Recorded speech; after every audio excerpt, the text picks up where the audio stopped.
Right, I made it. Hi everybody. Well, I didn't set the alarm. I didn't switch the alarm on. I switched it off for the weekend and forgot to put it back on. But luckily, I woke up at 33 minutes past 5, and here I am. Obviously, I haven't had time.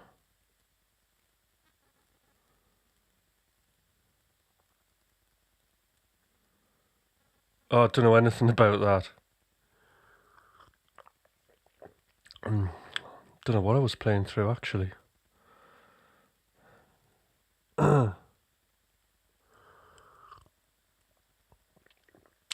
Interesting. The thought. What about an archetype hutch? That's what we need.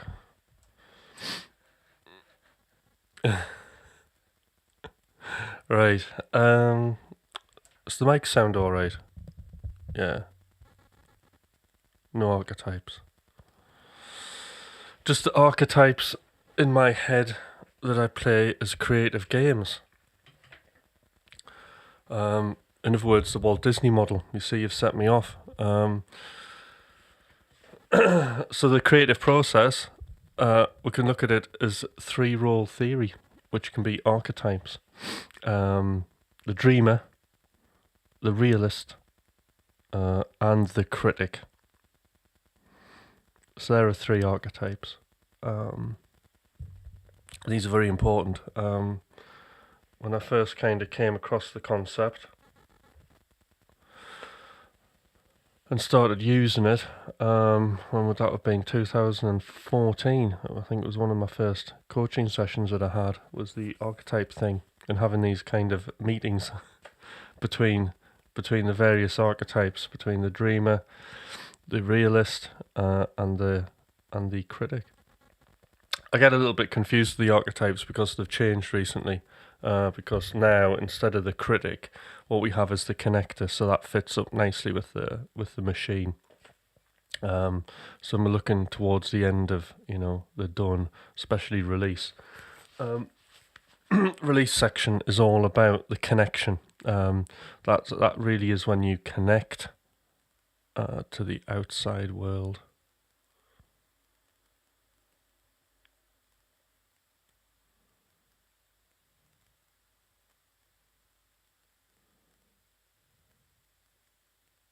Excellent.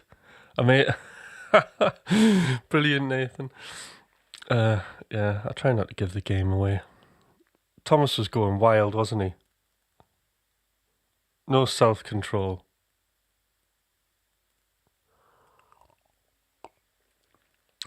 I just like to take it all in.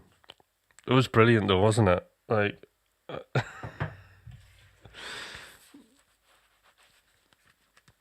what a great thing. What a great experience for everybody,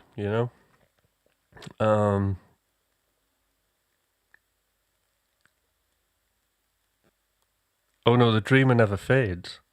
It's always there. Dreaming, the dreamer powers everything, Scott. If anything, as we get older, we may become more concerned with the creator and the connector. Maybe they play more of a dominant role, but certainly you can't do anything unless you're dreaming. And at the end of the day, it's all about creativity. And what's creativity? Creativity is basically solving it's how you solve problems.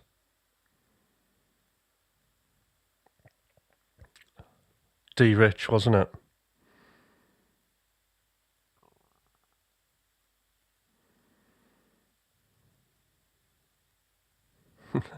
Chili plans to spike our cocaine. No, he won't. I'll stop him because we're supporting the healthier lifestyle. We're supporting the healthier lifestyle, I'm afraid. So you could have your tea spiked with sugar, and maybe an extra bit of milk or creamer even. See, my other half, she loves having creamer, like powdered milk in with like the milk.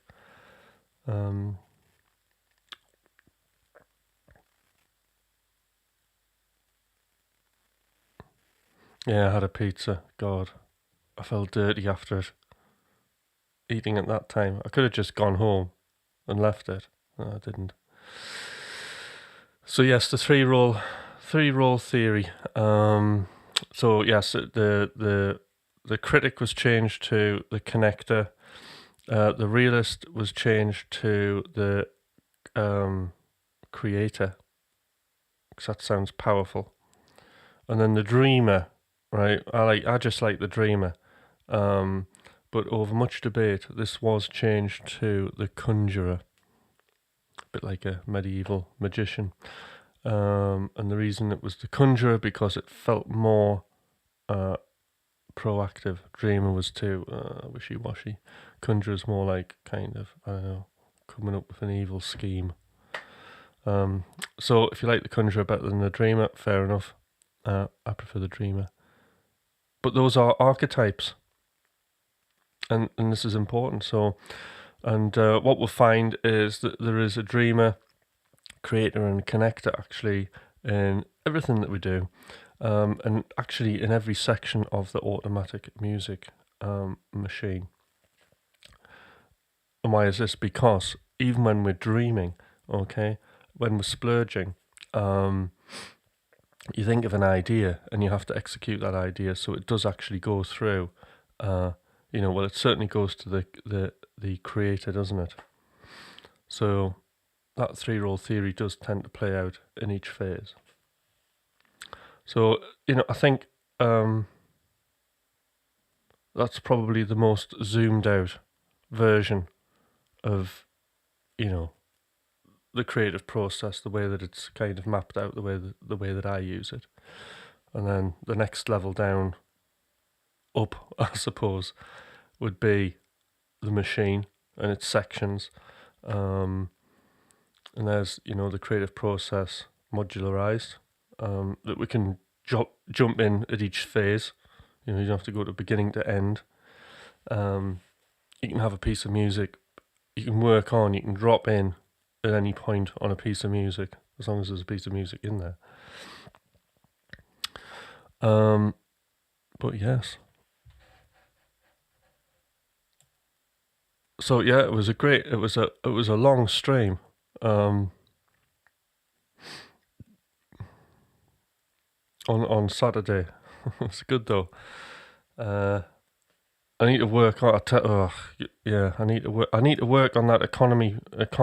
I was having a few malfunctions actually. I keep like getting confused between what I'm alternate picking and what I'm economy picking, and then it's like my brain tries to do both at the same time. And it's like, I don't know, it's like braking and accelerating at the same time.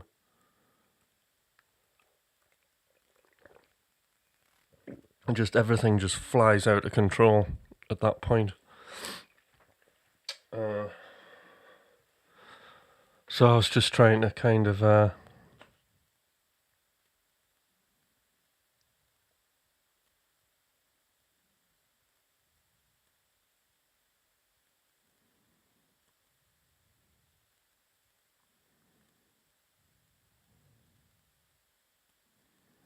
oh, that's amazing, Nathan. That's excellent. And also amazing that you've got a 15-year-old iPod.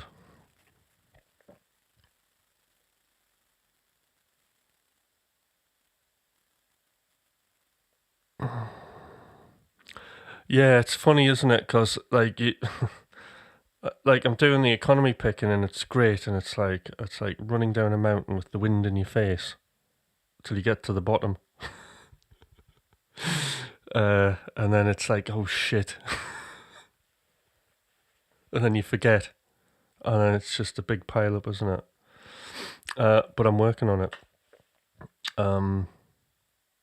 But apart from that, when it's going, it's going. But then I start beating myself, and then then I remember to alternately pick, right, and then I keep alternately picking, and then I hate myself because I've spent so long economy picking, and I've done something that I should have been economy picking with alternate picking. It's bizarre how the brain works. So I'm a bit hard on myself actually, at times. So I was on all day, just faffing on, noodling on the guitar. Even went live, didn't I, on Instagram? But it's But this is the thing, right? Because like the these problems probably haven't reoccurred. It's just because you get what you're meant to do, right? Is you're meant to get, and I am now. Believe it or not, you get excited about things like this because it was there all along. Probably the problem, okay? Just you weren't aware of it, and as soon as you become aware, then it gets exciting because you've got something you can fix, And as I say, the problems are everything. It's how we create new knowledge for ourselves. So, effectively, by going live, which is why actually it's weird, isn't it? I go live on Instagram so I can fail. I go on there so I can wreck something, so I can see what's going to fly off in my playing, and then I can fix it. Because that's what I want to find out. I want to find out the weaknesses, and I think it's hard to do that. I mean, you can do that on your own, but just it's a really brutal and quick and honest way to do it is just in front of people. Just go, right, okay, here we go. But I'm live quite a lot of the time, so when I like what it used to be is, and I think this is mentioned in the Inner Game of Music. I distinctly remember when I was younger. This is really interesting actually, because here's a thought. Yeah, I remember when I was a young guitarist. All right, I used to practice, right, and then I used to think, well, I've got a gig coming up, right, and I could think about the gig and actually get myself nervous. Weird doing this to yourself, isn't it? So I could think of the gig, I could think of getting nervous, and then I would feel that nerves, and then I could test out my technique. You see, so I used to do that, which was a really unpleasant way to do things, but I was kind of trying mentally test myself like that. But other than that, I didn't have any self-awareness, to be honest. I didn't like monitor anything that I like in a gig. I just like got up and played, and like it started and ended, and I didn't review anything. I probably got drunk though at the end. But yeah, I used to think of that. So it's a similar thing. Obviously, when I think about gigging and nerves and things like that, doesn't like nothing happens. I'm just like in front, like playing in front of people, aren't I? So the only way I can kind of get the pressure is to actually, unfortunately, subject people.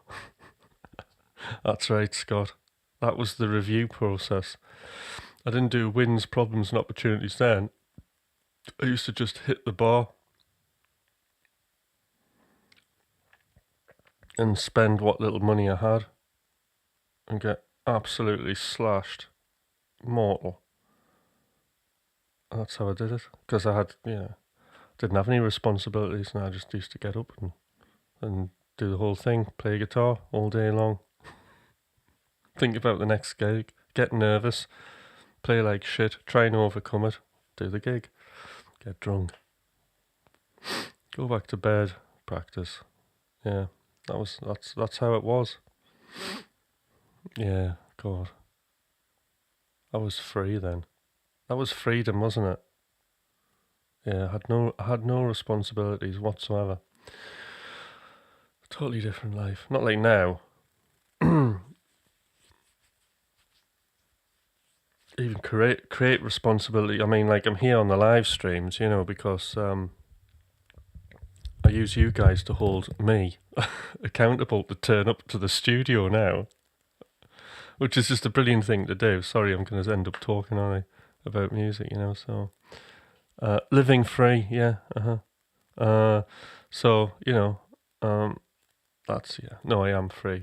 I'm free enough. I've got enough freedom. Just a different type of freedom. That's what it is. It's a different type of freedom, Scott.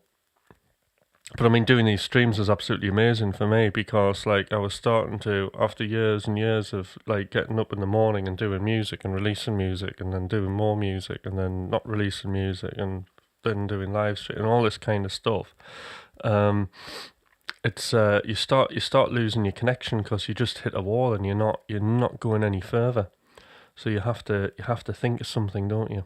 You have to think of something, which is why these competitions, like Thomas does, is so important because you know, for the people who aren't like hardcore writing music all the time and doing that thing and releasing it or whatever, it gives you a chance to quickly do that whole, because you know, even if you're not writing songs and you're doing a guitar solo and stuff like that, you've still got the dreamer, creator and connector, haven't you, thing going. And that's the thing you need to connect, because now what you're doing is you're not playing in your bedroom anymore, your living room or wherever you're playing. You're connecting to the outside world, and that's incredibly important. So, you know, everybody, I know it sounds like cliche, is a total winner. Oh, that's a guitar injury, by the way. So at work, I played that much, I've actually worn a blister on the acoustic guitar there, so the nurses had to bandage me up. So it's an injury of pride. Yeah. Oh, there's an absolute massive abundance, you know. Shredding. Well, I don't think you can shred too hard.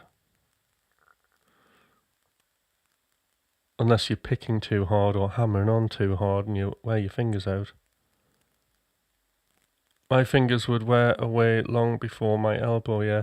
I mean, it's interesting because, like, I had no choice for that injury. I would have actually just stopped, but it was like, oh, it was really painful. And that's one thing I do loads. Like, I get injured all the time on guitar, but I just keep playing, and I probably shouldn't. Like, Thomas is like, oh, you should stop. But I can't. I just keep going with it, you know, and a lot of that's to do with ego.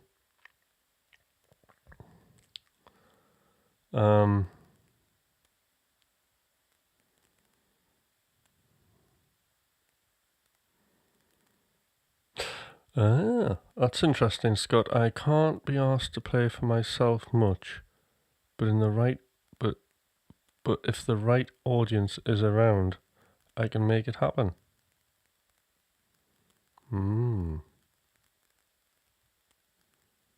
What's going on there? Right, there's an interesting connection problem there, Scott. I'm thinking about it.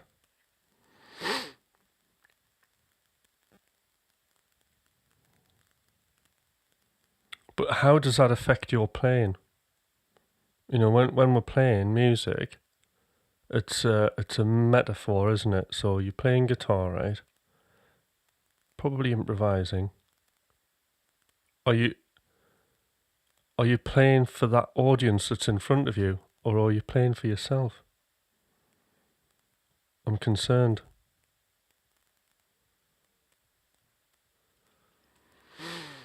Because, you know, when I was when we're looking at sort of zones of experience, that model I showed everybody a few weeks ago, and about, you know, the top level, which is actually your connection to the world.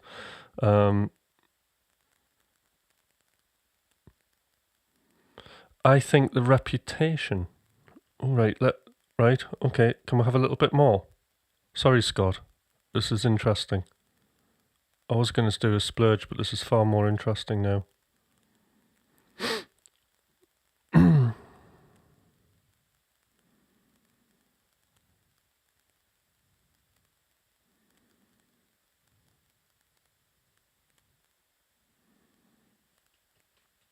Yeah, so you have the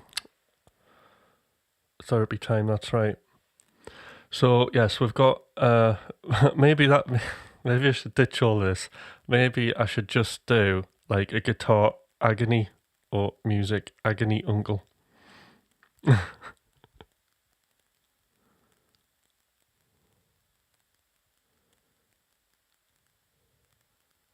Like to never let people see me sweat. Right, okay. So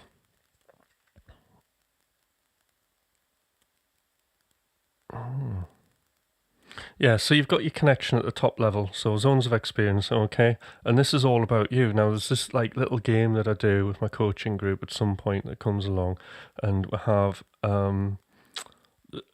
design through design versus discovery game. Everything's a game. You call it an exercise if you want it, but if you call it an exercise, that's like the outdated education method. But if I call it a game, if learning's a game, which it is, because it should be fun, then that's much better. So yes, design versus discovery. So I wonder that in your playing, you see, the drawback is if you're looking at a crowd and then you're playing for that crowd, what does that say about you? You know, maybe not very much. And what I would be more interested in is what does a real Scott sound like? You know, and sometimes this means like taking risks. You know, I mean, I try to be as true to myself as I can. I totally understand the thing where, because I did this when getting back into guitar playing, only playing the things that I felt safe with. You know, and I just felt I wasn't kind of expressing myself fully. And I was definitely designing into my solos in blocks of licks, which I didn't like. And, you know, that still happens, but you've still got to allow, you know, if I'm having a brain fart, I might throw out a few presets under pressure till I can get myself going, you know. But again, you know, as I say, like music is a metaphor for how we're feeling, and that is important to kind of share with other people, and that just means kind of going out there and being yourself. And by being yourself, you're going to stand a lot more chance of being unique, I suppose. So on that game, one of the last questions is, I'll see if I can find it. Have I got it here? Design. It'll be an earlier version. Design to discovery.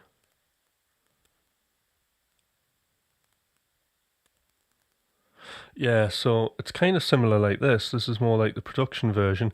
I make my music as good as possible for others so they will help/support me. So that is a design statement.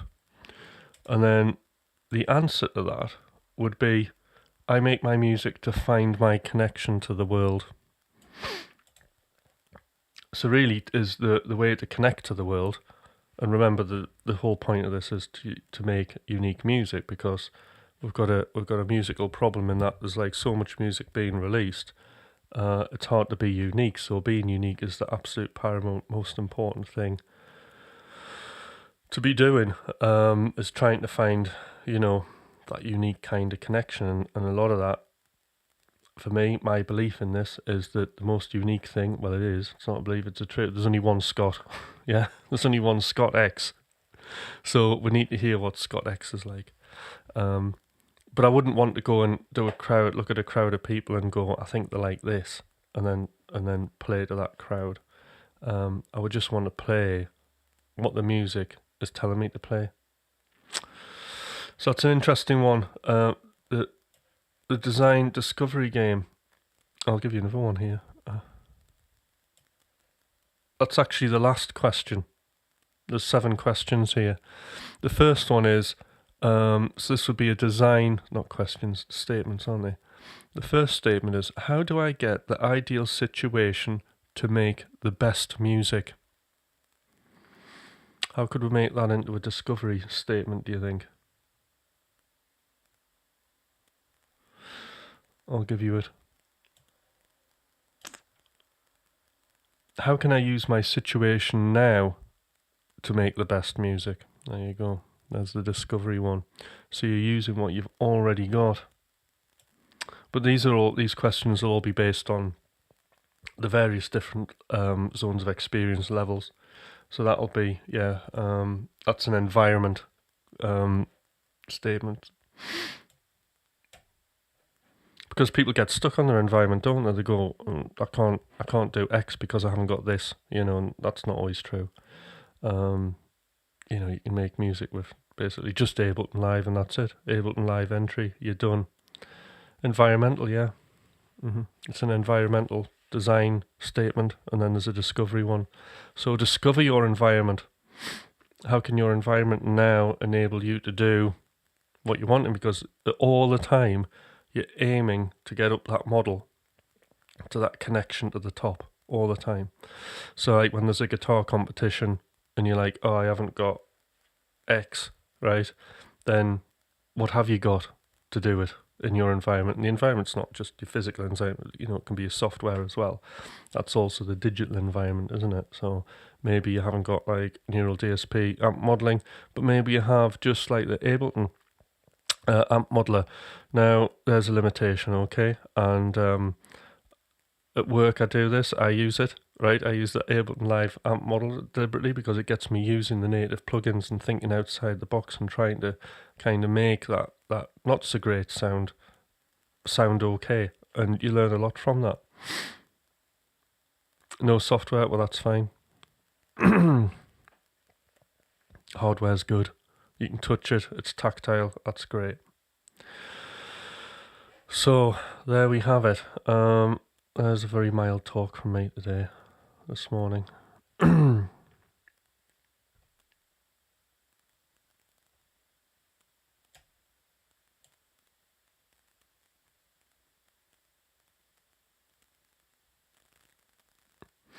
Right, so what is the plan? The plan today is do some splurging. After that mixing, I got the mix thing done. It was interesting because I found I was mastering it, right? And so I had my usual chain of mastering plugins and I was just getting really like sick of the sound of it. And then I found this great all-in-one solution. It wasn't like online mastering where you just send your track, but I found this great plugin. And it was on Plugin Alliance, so any of you, right, that are so I'm thinking like, say I use Slate, right, and I'm thinking about, I mean, I love their stuff, right, but I'm getting a little bit tired and a little bit wary of kind of relying on the same things all the time. So that VCC console and things like that. So I'm always looking at kind of, you know, changing things up a little bit. So today what I've done is I've gone Plugin Alliance. Oh, well, that's great, Nathan. Plugging over, yep, jamming over the splurges. I'll get on with it in a minute. Yeah, I suppose it's like being in the rehearsal room with a band trying to knock something together, isn't it? Just you don't have any say over the creative process. But yeah. Okay. So this will probably put loads of latency on. Let's see what it does, right? See if I can find it.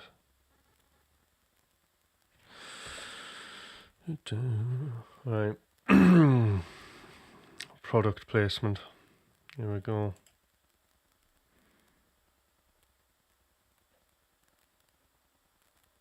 They don't give me this stuff plugin line, so I'm purely doing this, right, because it was actually it got me out. Yeah, it just saved. It was a lot less pain, and I got to where, here it was, master desk through peak. Right, there we go. It's quite 7 milliseconds of latency, fair enough. And that's what it looks like. And it's just a big mastering console all in one without any complicated kind of compression or anything like that. It does it all for you and it sounds great. You've got different type, so let's have a look. So you've got the true peak thing, whatever that is. Turbo limiter adds a few extra dB, so that was on. Compression link just gets the compression to do the same sort of compression on left and right, otherwise they're independent. And then stereo mode, you can either have analog or digitally perfect. Prefer analog. And then you've got like different sort of analog settings that add saturation, which are controlled with the THD setting. So one's the harshest, four's the lightest. You've got resonance filters, they just cut out the usual problem areas and they're really well kind of tuned in those. They're quite good. I had to use the low end one on the one I did. We've got the volume, just that's making it loud, so it makes it loud in a really nice sort of way. And I think the thing is I was getting a little bit obsessed with loudness, using the 2 limiters and going down that route. Well, you don't have to, because at the end of the day Spotify is just going to turn your mix down anyway. Compression, that's like a wet dry setting, de-esser if you have vocals or nasty hi-hats. Foundation, this is like a tilt EQ, so that was like super handy. And then you got the fine tuning EQ, which are very, very subtle. Mono maker, which was really good, and in stereo enhancement. I learned a good like tip for the mono making, to do the to get it kind of set right, so you're not shaving off too much of the stereo on your low mids. You can push the solo button and it solos the sides, and then you can set it. So that was like a good thing, and that's it really. So very easy, and I could whip around all of these in a couple of seconds, and the thing was done. I was happy with it. So that's how I mastered it. There we go. Bit of a show and tell there. Right, let's do some splurging. Oh, coffee horn.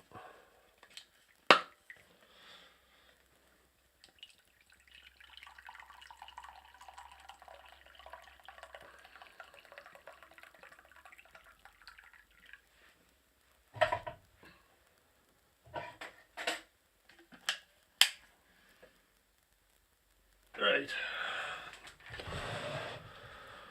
Okay, how does this work?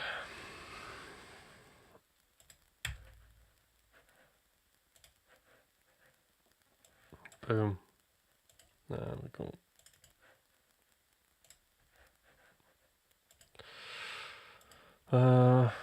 Alright, I'll have to make a few more presets here. Let's have a look at what we've got. Mind you, I learnt my lesson on that last mix, using like long kicks.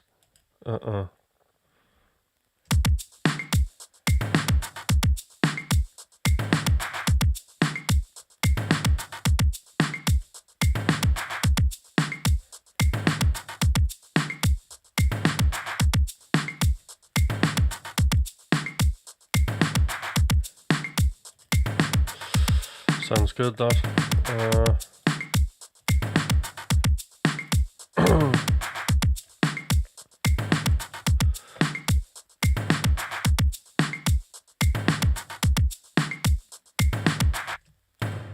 Right, I don't want that. I'll tell you what I do want.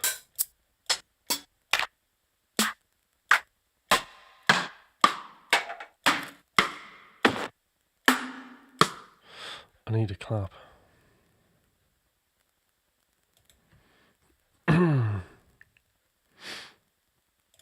Select none, and I reckon Vengeance will have a good clap.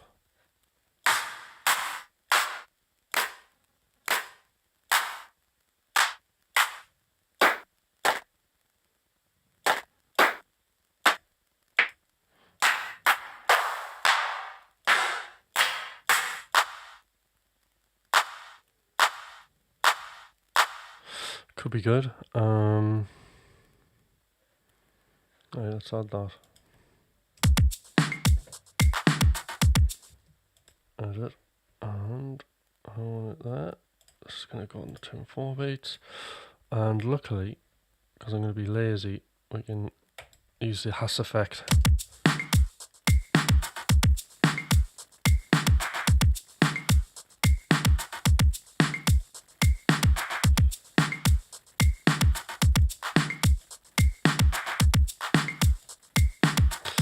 Be quiet.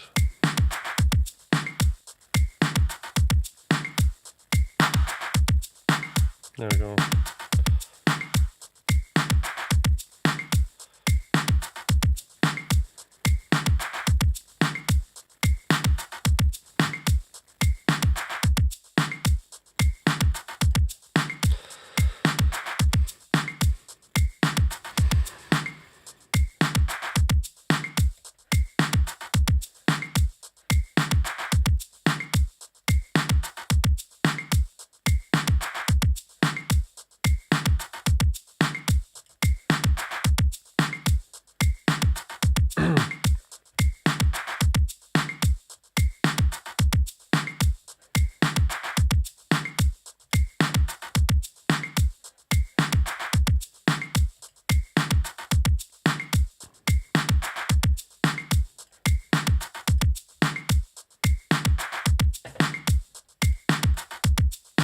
Oh, right. I found something really cool the other day.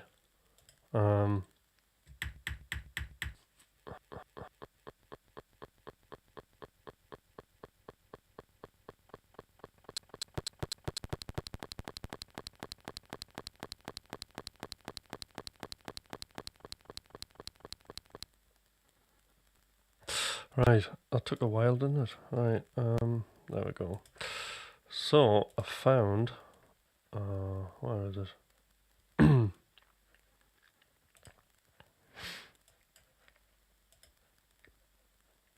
Drum synth in Ableton.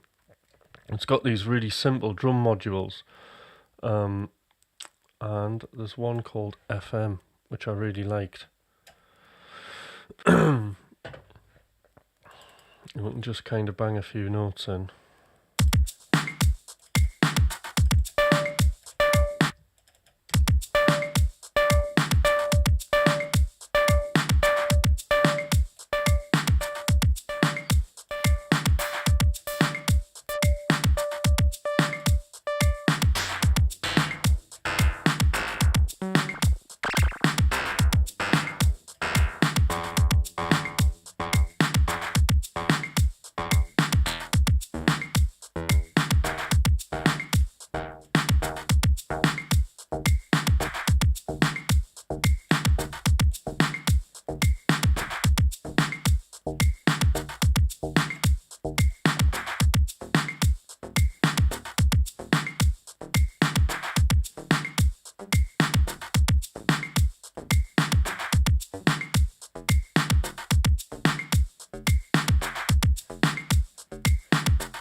So we're in F sharp.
So let's find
It's weird, it kind of chucks these extra little notes in when I use that repeat function.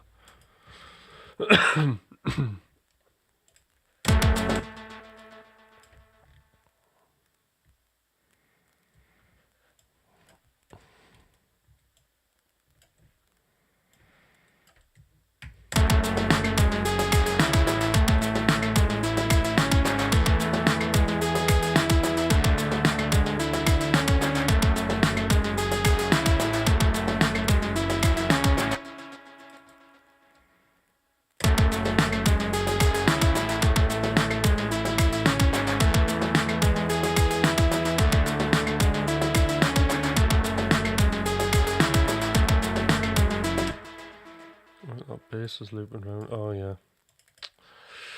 Where is it?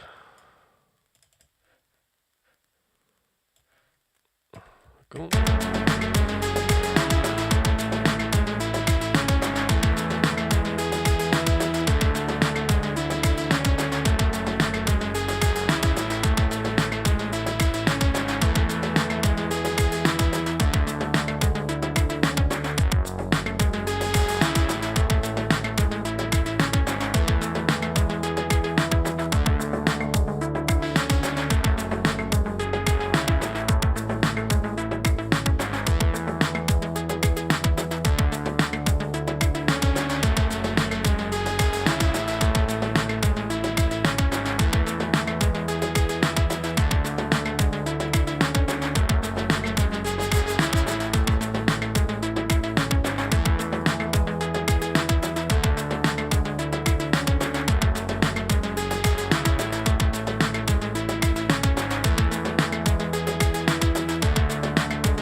Right, and there we go. Right, where's the track gone? So just a few minutes left. Coffee time. So I quite like this beat. I like the simplicity of it.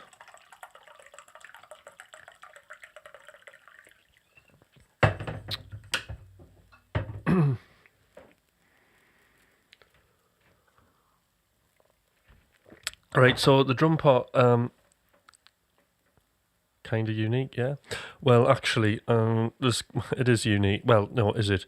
There's certainly a genre of breakbeat, like early breakbeating, retro sound kind of stuff I like, and I can't remember the artist, but it's similar. It's like that. What'll make it unique is absolutely shredding all over it.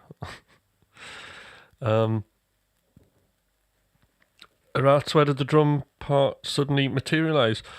That's OX. So what I've got is, when I'm bored and I've got like 2 minutes to do music, I splurge on just making drums, and I do it like with the thing with OX, which is the drum machine I use at the moment. The great thing about it is I don't have to launch the door to use it. I can just literally just open it up as standalone, quickly make a beat in a couple of minutes, and then save it as a preset. And then when I come to doing a splurge, just grab it, and then it's a great starting point, because two things are happening there. A, I've got a drum beat to work with straight away.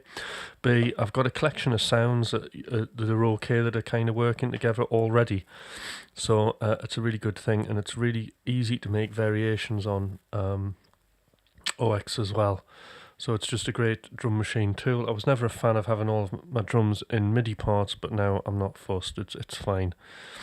So I quite like that. So I think, I'm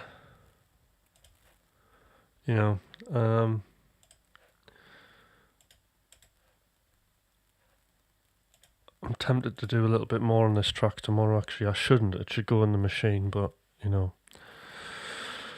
would like to do a little bit. Know of any drum loop packs? Would be nice to have some beats on hard, at least, even to riff over. Yeah, so I pay for a Splice account. So Splice, if you check out Splice, they do. I think you'll get like a month free. So you just like grab some beats. They'll give you so many credits, and you'll be able to download some loops there free. And if you like it, then you can kind of pay for it, for an account, which like I do, and you get so many credits every month for like loops and things like that. So a lot of my sounds kind of come from there. Yeah, and then you can just search by genre and stuff like that.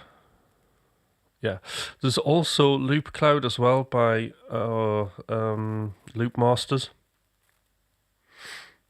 I've tried that before in the past, but I never quite got on with it. Probably because, I don't know, I'm probably so used to using Splice at the minute, but the thing about Loop Cloud is it'll open up actually in your DAW the whole library, a bit like Arcade. But to be fair, it was just I was getting lost in the interface. Would like some breakbeats, yeah. Well, that'll have all of that, Splice. And of course, you can just make your own. Get a 707 kit if you want that synthwave thing, and then just go for it. Just 707. I bet there's, like in Logic, there'll be a 707 preset, and just start with that and jazz it up a bit. All the producers that like do this kind of retro breakbeat that I like Brute Italio and stuff like that, they just use the hardware machine. So they're like the super limited. But they're just, hardware machine, an interesting reverb, you know, and then they just go for it. They work with what they've got.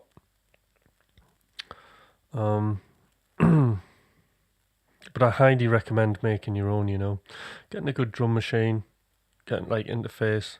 I'll tell you one really exciting thing that I'm hoping is going to happen soon, and that's there has been talk of, you know, like Steve Duda, the producer, and he's the guy who made Serum, the synth that I sometimes use, and it's like massively popular. So he had a drum machine which I used to use, which was just like incredibly good, and called Nerve, and I think he's going to revise it. Yeah, for guitar practice, Splice will do all of that.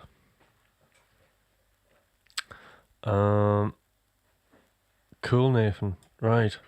Well, that's it for today.